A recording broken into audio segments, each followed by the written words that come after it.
Hivi umeshawahi kupata adhabu kwa sababu ya kufanya kitu ambacho kipo sahihi? Labda kwa mfano, upo darasani na mwalimu akakupa adhabu kwa sababu ya kufanya kitu ambacho kiuhalisia ni majibu ya swali ambalo ameuliza ila pasipo yeye kujua. Ngoja nikupe story moja. Hii ni story moja. Katika darasa moja huko nchini India, katika kuadhimisha siku ya mama duniani, mwalimu alitoa assignment ya kila mwanafunzi kuonesha au kusema kile alichojifunza au alichowahi kuambiwa na mama yake. Mwanafunzi wa kwanza aliyeitwa Sneha alikuwa akisoma katika karatasi, ndoto.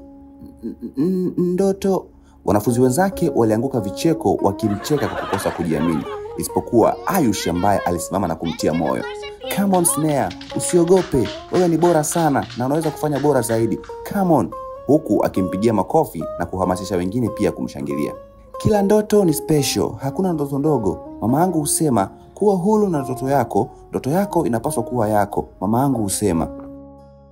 Ayush alipiga makofi kumshangilia rafiki yake Sneha kwa kufanya vizuri, huku darasa zima pamoja na mwalimu pia wakiungana naye. Ikafika zamu ya Karan. Sijui ilikuwaje, lakini yeye zoezi lake lilikuwa ni kuvunja tofali. Hebu ngoja kwanza, mbona Karan kama kavaa kama mamasta wa Kichina? Okay, itakuwa ana ndoto za kucheza karate au martial arts Anyways, tuendelee. Mwalimu alipomuita Karan, Ayush alilipuka kwa shangwe akimtia moyo rafiki yake. Karan, vunja hilo, liharibu kabisa. Mikono yako imeundwa kwa chuma. Wewe ni kijana mwenye nguvu zaidi kwa mama yako.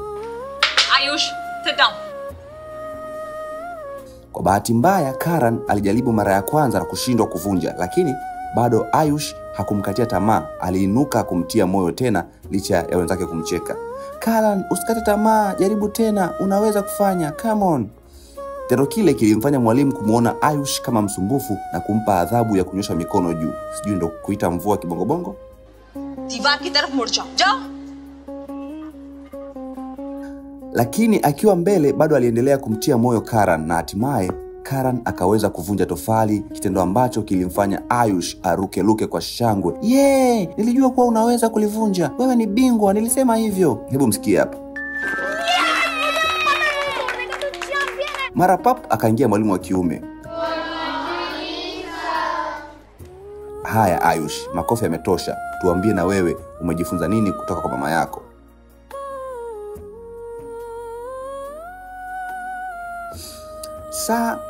Kuamini wengine. Mama yangu husema mwenzako anapokosa kujiamini unapaswa kumuonesha kuwa bado una imani na yeye. Hii humuongezea kujiamini ndani yake. Hebu ngoja kwanza. Umegundua kwamba Ayush alikuwa akitoa majibu ya swali la mwalimu hata kabla ya kuulizwa, si ndio? Wewe umejifunza nini? Tuandikie kwenye comment. Mimi ni Fisesa 99 na hii ni story moja.